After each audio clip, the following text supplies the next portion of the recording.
Bonjour, bienvenue dans cette nouvelle vidéo. Aujourd'hui, je ne vais pas vous parler de chiffres, de maladies, d'alimentation ou de compléments alimentaires, mais nous allons aborder un sujet euh, qui me tient à cœur. On va parler d'un point invisible qu'on porte dans la tête et qui s'appelle la charge mentale. Alors pourquoi je voulais vous parler de la charge mentale? Parce qu'en fait, quand on vit avec un cancer, cette charge mentale, elle prend une place parfois démesurée. Pourquoi? En fait, même si les prises de sang s'améliorent, même si les scanners sont rassurants, vous avez toujours cette petite voix qui vous susurre à l'oreille. Est-ce que tu as tout noté? Est-ce que tu as pensé à prévenir le taxi? Est-ce que tu as bien pris rendez-vous avec tel ou tel spécialiste? Etc. Et en fait, tout ça, ça va commencer ça va finir par prendre une place prépondérante dans son cerveau. Et donc, je voulais un petit peu mettre les mots dessus, partager ce que j'ai appris et surtout donner quelque part des pistes pour alléger ce que j'appelle le sac à dos émotionnel qu'on traîne tous les jours en tant que malade du cancer. Alors, tout d'abord, qu'est-ce que la charge mentale? La charge mentale, c'est le travail d'organisation, d'anticipation, de vigilance constante que notre cerveau effectue en arrière-plan, un peu à la manière d'un navigateur avec plein d'onglets ouverts. Donc ça, c'est une métaphore que je vais beaucoup utiliser dans cette vidéo. À l'origine, les sociologues l'ont décrit dans la vie domestique et ce sont souvent les mères de famille qui ont développé ce concept qu'on pourrait parfois croire réservé à la gente féminine, qui dans l'inconscient collectif est en charge en plus de son travail de gérer la maison et les enfants, etc. Bon, en tant que papa célibataire, je peux vous certifier que ça n'est pas réservé aux femmes. Mais ce qui se passe en fait quand on a une maladie grave qui s'invite dans notre quotidien, en fait le volume, si j'ose dire, monte d'un cran. Gérer les rendez-vous, surveiller ses symptômes, prévoir la fatigue, suivre ses dossiers d'assurance, tout en continuant d'être parent, ami, envisager de retravailler rapidement, etc. C'est comme si votre navigateur interne passait brutalement de 3 onglets ouverts à une trentaine avec des pop-up d'alerte qui jaillissent partout, pour imaginer un peu le truc.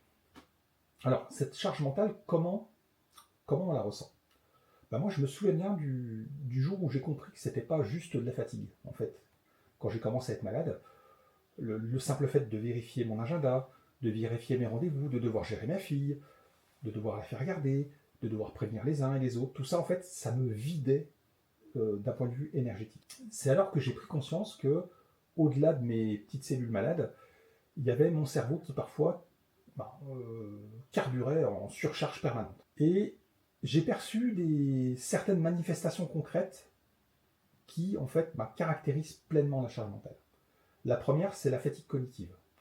Quand vous en arrivez à chercher vos mots, à relire 3 fois un mail avant de l'envoyer, ou relire 3 fois un courrier que vous avez reçu parce que vous arrivez à la fin du courrier, vous vous rappelez plus du début. Ça caractérise un petit peu cette fatigue cognitive qui peut être aussi liée au traitement de chimiothérapie, puisque ça peut faire partie des effets secondaires, mais qui est un signe aussi de charge mentale permanente. Le deuxième aspect, c'est ce que j'appelle l'hypervigilance sur tout. Donc ça, c'est plus lié aux symptômes, aux effets secondaires qu'on peut ressentir. Par exemple, est-ce que c'est normal d'avoir des fourmillements au bout des doigts? Ah tiens, j'ai des taches cutanées qui sont apparues sur le visage. Est-ce que je peux prendre tel complément alimentaire, etc., etc. Donc à chaque fois, en fait, on va se poser plein de questions, et en fait, ça va occuper notre esprit. Alors après, on va appeler l'oncologue, on va appeler le pharmacien, on va appeler un tel. Tout ça, en fait, ça va participer. En fait, quand on a une maladie comme le cancer, en fait, on est obligé d'être hyper vigilant sur absolument tout ce qui se passe dans notre corps. Et donc, ça va en rajouter une couche supplémentaire. Le troisième aspect de la charge mentale, c'est l'irritabilité, et ça va en quelque sorte avec la culpabilité. Moi, je sais qu'au début, je m'en voulais de ne pas tenir le coup. Je m'affalais dans mon canapé, et des fois, j'étais crevé, et je me disais, mais putain, je suis vraiment une merde. Enfin voilà. Bon, après, c'est parce que c'était pas dans mon habitude d'être tout le temps affalé sur le canapé. Et ça, c'est typiquement, en fait, des signes, non seulement liés à la maladie, mais ça peut être aussi des signes, le fait de s'énerver pour tout et rien, ça peut être l'un des signes d'une charge mentale trop prépondérante. Alors, pour le coup, aujourd'hui, je fais une petite parenthèse, ça me concerne beaucoup moins, puisque j'ai développé un tel degré de lâcher prise que presque plus rien ne m'atteint. Donc ça, j'en reparlerai peut-être dans une autre vidéo. Et puis enfin, en fait, il y a les troubles de la mémoire. Donc ça, en anglais, il y a un terme, hein, quand on est sous chimiothérapie, c'est ce qu'on appelle le chemo brain. Typiquement, on met des post-it partout, et puis pourtant, on oublie toujours tout. Alors ça peut être lié effectivement aux effets secondaires de la chimiothérapie, comme je le disais tout à l'heure, mais ça peut être aussi l'un des symptômes de la charge mentale dont on peut faire l'objet. Alors bon, en toute honnêteté, j'étais déjà comme ça avant le cancer, j'ai toujours une mémoire immédiate très défaillante, et donc j'utilise des outils dont je vais vous parler un petit peu après. Tout ça pour dire que déjà reconnaître certains de ces signes, c'est déjà un pas, parce qu'en fait, l'accepter, c'est pas de la faiblesse, mais c'est une conséquence normale c'est accepter que c'est une conséquence normale d'une situation exceptionnelle, en l'occurrence le cancer. Alors vous allez me dire, pourquoi le cerveau il sature? Parce qu'en fait, chaque décision qu'on doit prendre dans son cursus de soins, ça va mobiliser de l'énergie mentale. En cancérologie, on a un nombre de ce que j'appelle des micro-décisions qui explosent. Les traitements, les effets secondaires, les problèmes financiers, le travail, la paperasse médicale. En fait, ça va développer un stress chronique qui va libérer du cortisol. Vous savez, l'hormone qui à petite dose nous réveille, mais qui à haute dose brouille la mémoire et l'attention. Et donc en fait, on va tourner en boucle. Et plus on est stressé, plus la charge augmente, et plus la concentration baisse, et du coup, plus on stresse. Et c'est un cercle vicieux. Alors, maintenant, vous allez me dire comment on peut faire pour alléger cette charge mentale. Alors, moi, je vois 4 axes de travail, entre guillemets, pour alléger la charge mentale. Le premier axe, c'est de déléguer les choses. C'est-à-dire accepter qu'un proche fasse, par exemple, les courses, ou vienne avec vous en consultation pour prendre des notes, parce que parfois, on a ce côté surcharge émotionnelle ou psychologique qui fait que on ne va pas réussir à correctement gérer les choses. On peut utiliser les services d'aide à domicile financés par certaines mutuelles ou certaines associations. Pour ma part, moi j'ai fait appel pendant plusieurs mois à un service d'aide à domicile financé en grande partie par une association locale parce qu'en fait j'étais trop faible et en fait j'aurais pas réussi simplement à gérer mon ménage, à le faire comme je le voulais, et donc ça m'a grandement dépanné. Le deuxième axe de travail pour alléger la charge mentale, c'est de découper ses tâches quotidiennes. Je vous donne un exemple. Auparavant, j'avais tendance à noter dans mon agenda, dans mon Google Calendar, moi je fonctionne beaucoup avec les outils électroniques, faire la paperasse.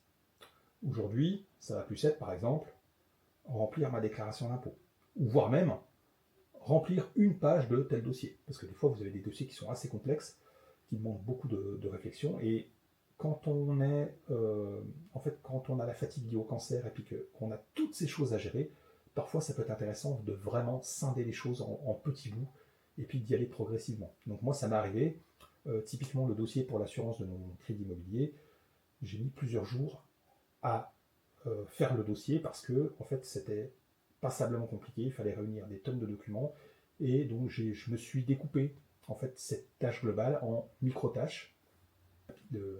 Même pas. Le premier jour, j'ai été chercher les informations, j'ai annoté les informations nécessaires pour remplir le formulaire.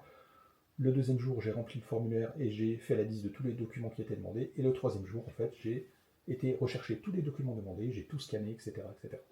Donc ça a été, voilà, c'est un exemple de découpage de tâches que j'ai mis en place pour m'alléger au niveau mental. Une chose que j'utilise beaucoup aussi, c'est de programmer des rappels automatiques sur le téléphone. Donc ça fait partie un petit peu du découpage de tâches, si j'ose dire, mais le fait d'utiliser des outils dont on a à disposition, moi j'utilise énormément mon téléphone parce que ça permet, entre guillemets, d'externaliser la mémoire et de libérer ses neurones, tout simplement. Le troisième axe de travail pour alléger la charge mentale, ça va être de dire les choses, de les verbaliser ou de les écrire. Par exemple, le jour où vraiment vous en avez assez, le simple fait de dire « là, je sature », en fait, en psychologie, on dit toujours que le simple fait de nommer l'émotion, ça va réduire son intensité. On peut aussi tenir un journal intime, et puis écrire ses états d'âme et ses tourments dans un carnet de bord, et ça va permettre de les évacuer et d'alléger son esprit. Donc ça, je l'ai fait beaucoup au début, je le fais moins maintenant, parce que je suis moins impacté, mais en tout cas, c'est quelque chose qui peut être assez efficace. Et le quatrième axe, c'est d'établir une routine. Alors, me concernant, j'ai une routine quotidienne où je m'impose chaque jour un moment calme. Donc, moi, en l'occurrence, c'est de la lecture, donc c'est 30 minutes minimum, après mon petit déjeuner. Alors bon, là, je ne retravaille pas, donc j'ai un petit peu de temps, hein. Mais donc moi je l'ai calé après le petit déjeuner, donc après mon petit déjeuner, je lis pendant 30 minutes minimum, parfois un peu plus, ce qui me permet d'avoir l'esprit apaisé. Avant ma toilette, je fais 20 minutes de musculation. Donc là, c'est plus le côté bien-être physique. Donc j'y inclus du déblocage articulaire, donc c'est des petites séances. Donc je fais un ou deux groupes musculaires par jour maximum. Je ne fais pas des grosses séances comme à la salle de sport, hein, bien évidemment, mais ça m'a permis en fait de récupérer un petit peu le corps que j'avais avant, parce que j'avais quand même perdu énormément de poids. Et ça fait partie en fait des petites choses de bien-être que je me fais quotidiennement et que je m'impose 7 jours sur 7. Et la troisième chose que j'ai intégrée, c'est mes 20 minutes de méditation au coucher, donc avec 4 exercices de respiration que j'enchaîne, hein, sur une bande son spécifique, et où je fais des exercices de recentrement sur soi et voilà, d'autosuggestion. Et donc ça pour moi, ça revêt une importance capitale parce que déjà ça va permettre de redescendre en pression avant de dormir, et en termes de qualité de sommeil, il n'y a rien de plus efficace que de faire de la méditation avant de dormir. Alors, il y a deux choses que j'intègre en plus dans ma routine, mais pas systématiquement. C'est donc un moment détente après le déjeuner. Donc typiquement, je vais regarder un épisode de série devant la télé. Donc ça, je le fais pas systématiquement tous les jours, parce que des fois, il y a certaines journées, quand je suis en chimio, quand j'ai des rendez-vous, je peux pas forcément le faire. Donc c'est quelque chose qui est optionnel, donc ça me permet aussi de me poser un petit peu. Et aussi mes 10 à 15 minutes de vélo d'appartement. Donc ça, je ne les fais pas tous les jours. Alors déjà, c'est lié aux effets secondaires que j'ai eus, que j'ai encore. J'essaie maintenant de réintégrer, et je pense que ça, je vais le réintégrer pleinement dans ma routine quotidienne. Donc je verrai à quel moment je le place. Ça peut m'arriver de faire mon vélo en regardant la télé notamment. Voilà. Et le reste du temps, en fait, c'est dédié à mes tâches ménagères, à gérer ma paperasse, mes prises de rendez-vous, mais aussi à préparer mon avenir professionnel, puisque pour l'instant je suis en LD, donc ça peut être de l'auto-formation, de la veille technologique, ou des travaux préparatifs sur mes futurs projets, donc j'essaie d'en caler un petit peu tous les jours, hein, ce qui me permet de garder un peu un pied à l'étrier par rapport à mon futur professionnel.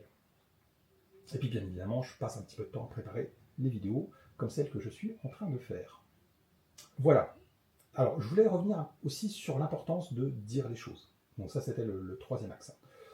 Le fait de verbaliser, notamment auprès de ses proches, ça va également aider à soulager sa charge mentale. Alors, quand j'explique, moi, ma charge mentale, j'utilise la métaphore que j'ai déjà utilisée là dans cette vidéo, des onglets de navigateur, parce que je trouve qu'elle est très représentative. Donc, par exemple, je vais dire, t'imagines ton ordinateur avec 20 onglets vidéo, avec de la vidéo 4K qui tourne simultanément. À l'écran, tu ne vois qu'un onglet, donc tu as l'impression que tout est calme, mais en fait, le processeur et l'ordinateur surchauffent derrière, puisqu'en fait, il va avoir 20 processus en permanence. Et le fait de l'expliquer comme ça permet de matérialiser en quelque sorte l'invisible. Et ça facilite le fait de parfois s'autoriser à demander de l'aide. Moi, globalement, alors, dans mon cas personnel, au moment où j'en avais besoin, mes proches, que ce soit ma famille ou mes amis, ont toujours su m'apporter de l'aide sans que je demande quoi que ce soit. Ils étaient là pour moi. J'ai eu au moins cette chance. Aujourd'hui, ça m'arrive fréquemment de demander par exemple à mon fils, qui habite en grande partie chez moi, de faire telle ou telle tâche pour moi, pour m'aider. Mais progressivement, donc ça fait partie de ma thérapie personnelle, j'ai voulu reprendre en main ma vie et ma maison, et aujourd'hui, par exemple, je ne fais plus appel à une personne extérieure pour faire le ménage, pour faire mes lessives, ma cuisine, donc ça en plus de ma routine quotidienne, et c'est ce qui me permet de me recentrer et d'avoir un semblant de vie normale, tout en développant, en fait, en participant à redévelopper mon énergie vitale. Parce que moi, je pars du principe que plus on bouge, plus on fait de choses dans la vie, plus son énergie vitale augmente. Alors, pour revenir à la charge mentale, comment on fait pour s'auto-protéger émotionnellement parlant? Pour moi, il y a 3 choses à intégrer dans sa vie. La première, c'est de filtrer l'information. Alors, quand je dis l'information, ça peut être les choses qui vont vous énerver, vous affliger, etc. Donc là, je parle bien évidemment de la télévision, de la radio et surtout des réseaux sociaux. Il y a 2 choses. Soit s'imposer des créneaux pour accéder, par exemple, aux réseaux sociaux dans la journée. Donc, bien évidemment, on va éviter de le faire le soir avant de dormir. Moi, une chose que j'ai intégrée dans mon quotidien, c'est sur mon téléphone. Mes réseaux sociaux ne sont pas accessibles depuis l'écran principal. Il faut que j'aille dans la 3e page de mon téléphone et dans un dossier pour accéder aux réseaux sociaux. Mine de rien, cette petite chose, ça permet, alors déjà, ça nécessite de faire de la manipulation. Donc je me suis aperçu qu'en faisant ça, en fait, j'y passais moins de temps. Vous savez, sur le téléphone, on a toujours cette application intégrée dans le téléphone qui permet de voir combien de temps on passe sur telle ou telle application. Et en fait, je me suis aperçu qu'en faisant ça, j'avais réduit de quasiment moitié le temps que je passais sur les réseaux sociaux. Alors j'y passe encore beaucoup trop de temps. Alors le fait est aussi que depuis que je partage mes vidéos, j'y passe mécaniquement plus de temps, parce que je prends notamment justement le temps de répondre aux commentaires, etc., et d'aller commenter les vidéos des autres, puisque en fait c'est un échange de bons procédés entre personnes qui parlent des mêmes thématiques. Et donc, globalement, j'y passe quand même un certain temps, mais je m'impose de swiper tout ce qui est secondaire pour moi. Et ça me permet en fait de m'apaiser mentalement. La deuxième chose à intégrer, c'est ce que j'appelle la règle des 3 cercles. Alors, vous allez vite comprendre, je vais vous donner après une image précise. Alors le premier cercle, c'est ce qu'on appelle le cercle de l'immédiat. Donc par exemple, typiquement, quelqu'un qui est malade du cancer, son cercle immédiat, c'est sa santé. Point barre. Il n'y a rien de plus important que sa santé quand on est malade du cancer. Donc tout ce qui va concerner sa propre santé, ça va passer en priorité absolue par rapport au reste. Le deuxième cercle, c'est ce que j'appelle le cercle de l'important. L'important, c'est ce qui va englober, par exemple, le fait de planifier des traitements à venir, des rendez-vous, un anniversaire dans votre famille. Donc ça, c'est des choses qui sont importantes dans votre vie, mais qui passent après l'immédiat, tout de suite, votre santé. Et le troisième cercle, c'est tout ce que j'appelle, c'est ce que j'appelle le cercle périphérique, c'est tout le reste. Au final, c'est des choses qui sont beaucoup moins importantes dans votre vie, mais que parfois on a tendance, à leur donner une importance qu'elles ne méritent pas. Et donc, ce qui se passe, c'est que quand le premier cercle, celui de l'immédiat, déborde sur le reste, en fait, ça va repousser le troisième cercle. Si je devais donner une image, alors je ne sais pas si vous avez déjà vu cette vidéo d'un prof de philosophie qui explique justement les choses importantes dans la vie. Il a un bocal et il a des balles de ping-pong qui représentent les choses les plus importantes dans sa vie, donc c'est le cercle immédiat, des billes qui représentent les choses importantes mais qui restent quand même secondaires, et du sable fin qui représente toutes ces petites choses périphériques. Et en fait, ce qu'il explique, c'est que quand on remplit notre bocal émotionnel avec les choses périphériques, c'est-à-dire que le sable, après, les balles de ping-pong, donc les choses les plus importantes dans votre vie, l'immédiat, et les billes, donc les choses importantes mais secondaires dans votre vie, en fait, elles ne rentrent plus dans le bocal. Par contre, si vous commencez par remplir votre bocal émotionnel par votre cercle immédiat, les balles de ping-pong, ensuite vous mettez le cercle de l'important, les billes, et après, quand vous versez le sable, vous verrez que le sable va trouver son chemin et va s'insérer entre les choses immédiates et les choses importantes de votre vie. Donc je trouve que l'image est très belle pour matérialiser un petit peu cette règle des 3 cercles. La troisième chose que j'ai intégrée, moi, c'est ce que j'appelle la troisième et dernière chose, les petites joies quotidiennes. Donc typiquement, en fait, il y a des choses que je vais retrouver dans ma routine quotidienne. Mon moment lecture, pour moi, ça m'apporte de l'apaisement, donc c'est quelque chose qui me conforte. Le fait de faire de la musculation et de bouger mon corps, c'est quelque chose aussi qui me rassure. Donc en fait, ça m'apporte une forme de bonheur, puisqu'en fait, le sport a toujours fait partie de ma vie, donc le fait de reconstruire mon corps, ça va m'apporter l'une de ces petites joies quotidiennes. Mais ça peut être aussi le fait de temps en temps de s'octroyer un petit plaisir, une pâtisserie, un gâteau, voilà, tout ce qui peut vous faire plaisir en fait, tout ce qui va vous apporter des petites joies quotidiennes. Et ça, pour moi, ce ne sont pas des extras, ce sont en quelque sorte des moyens de recharger sa batterie. En conclusion, je dirais que la charge mentale, en fait, on ne peut pas la détecter avec une prise de sang, on peut pas, il n'y a pas de protocole médical pour détecter cette charge mentale. Mais pourtant, elle influence tout. Votre énergie, votre humeur, et même votre capacité à suivre le protocole médical. Et en fait, le fait de la reconnaître, cette charge mentale, c'est en quelque sorte reprendre un bout du contrôle de votre vie. Déléguer, découper, dire, planifier, les 4 verbes dont je vous ai parlé tout à l'heure, c'est des 4 verbes simples qui peuvent alléger beaucoup cette charge quand on est malade du cancer. Si on se reconnaît en fait au travers de tout ce que j'ai dit, c'est pas qu'on est faible, c'est qu'on est en mode multitâche forcée. Et donc, mon conseil, c'est de s'épargner et de faire en sorte de trouver les moyens de mettre en place ces outils pour fermer tous ces onglets de navigateur qui ne servent à rien. Je vous remercie de m'avoir écouté. N'hésitez pas à partager vos ressentis dans les commentaires, à donner, si vous avez des astuces pour alléger votre quotidien, notamment au niveau de cette charge mentale permanente, n'hésitez pas à les partager. Et puis, je vous dis à très bientôt. Et n'oubliez pas, demander de l'aide, c'est du courage en action. À très bientôt.